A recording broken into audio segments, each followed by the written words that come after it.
I'm responding to my advocate's claim of U.S. soccer development system does not allow players to reach their full potential. His secondary claims were the cost of play in soccer clubs, academies, the NCAA system, and then about Christian Pulisic. So at costs, when I pulled up and I looked at the cost of soccer, he was right. It is pretty expensive. But then looking holistically at youth sports in general, soccer and baseball are actually the bottom two in actual cost for the average cost to play.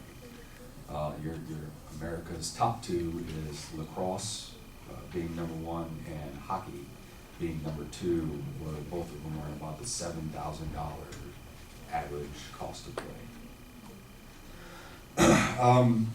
I guess what really goes down to boiling down to the costs of what I took away from that with your costs is the average family can't afford to pay that for their children. So it's pushing the lower income and disadvantaged kids out from ever playing these sports. And while the families that are well off or that can't afford it can continue to push their kids through and have them play these sports while the other kids just lose out on that opportunity. Looking at academies kind of goes back to that first bullet point of cost.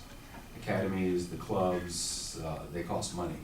Like, getting into that residency program of what you talked about was, it is free to play, but you have to be a part of one of their approved clubs and get selected from that club to make it into their residency program, their academy, and that's where that money comes from in the first place. The European academies, I look at it this way, in Europe, soccer has been there for well over a century. Soccer has only been in America professionally since 1993. So we have kind of like a huge gap there where soccer in Europe, or football in Europe, has been there for over 100 years.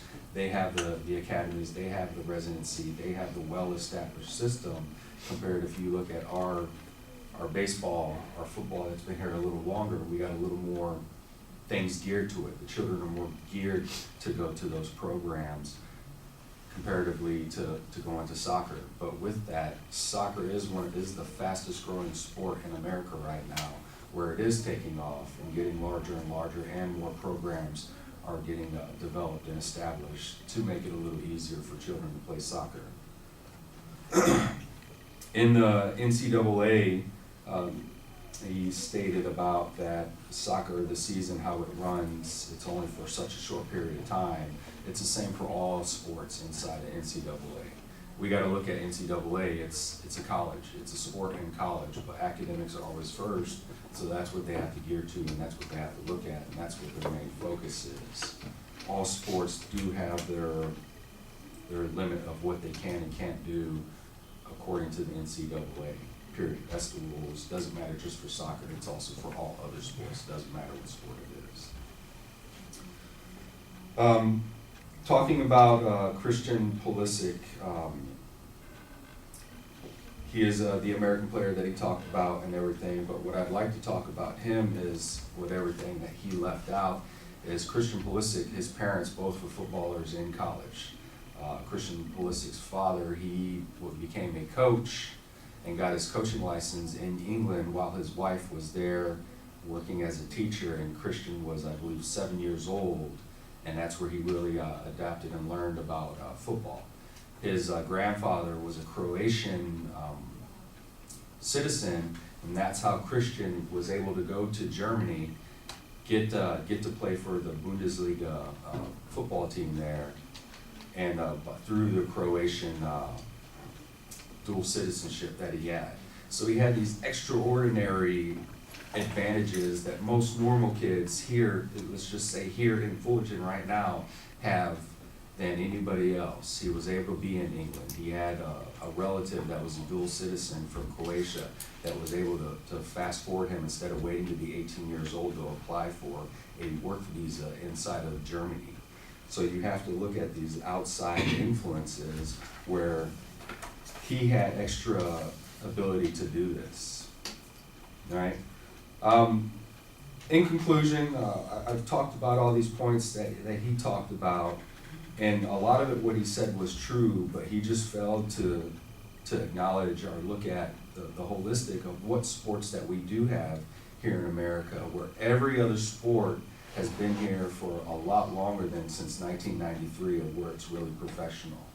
You have to at least acknowledge that. But looking at it this way, also, soccer is the fastest growing sport that we do have, and there is a lot of opportunities for kids. But the other instance of that is it costs money, and a lot of families can't afford to pay that money, period, no matter which sport it is, from volleyball to soccer. Thank you.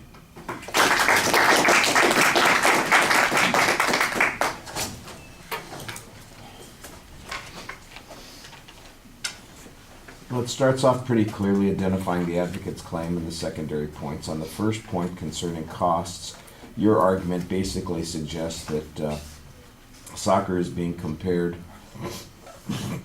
in terms of cost, but it's not being compared to all the other sports that also cost, so that there's nothing particularly unique about the cost of soccer, and so this can't really be the unique cause that has restricted soccer, because other sports enterprises have the same kinds of limitations, and yet they've managed to thrive or produce or accomplish, move people through the systems pretty effectively.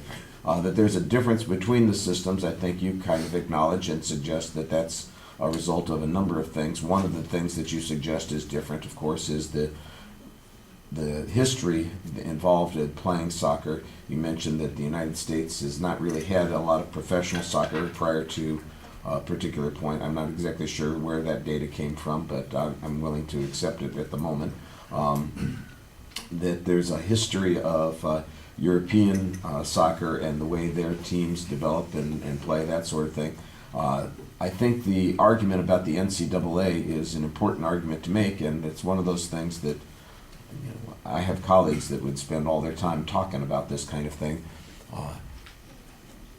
Sports is a secondary issue to going to the college experience. It's not supposed to be the path that people take. Now, it is a path for some professions. Let's face it. We know that professional football players are going to come from the NCAA because that's the most organized form of football. That's the one where they get the greatest degree of coaching, and that's where there's a huge amount of focus on that sort of thing. But they're still student athletes. There are restrictions imposed on them, and the same kinds of restrictions are imposed on them that would be imposed on anybody else. About the amount of hours that you're allowed to practice and receiving outside remuneration and that kind of thing. And so your argument is basically that soccer is not being treated poorly compared to other sports. It's being treated the same as other sports. And if your goal is to play professional soccer, the NCAA is not really designed to be the, this is not the entry level for that sort of thing. You have to find some other way to do that sort of thing. And the cost issue is the barrier, and that cost issue applies to everybody, all the sports that are going on. I wasn't quite sure how different it was in Europe when it comes to the cost issue. There needs to be a little bit more comparison there. There's not really any data. I don't remember what data the advocate cited, and we don't get any comparative data from you. So I assume that there are some costs that are involved, but we don't know what that is. And then on the last point, you basically suggest that this one example that the advocate used is an exceptional example. Their reasoning from the outlying experience as opposed to something that is typical of people, and there's a problem as a result of that, which I thought was a pretty reasonable press on that issue. All right, thank you.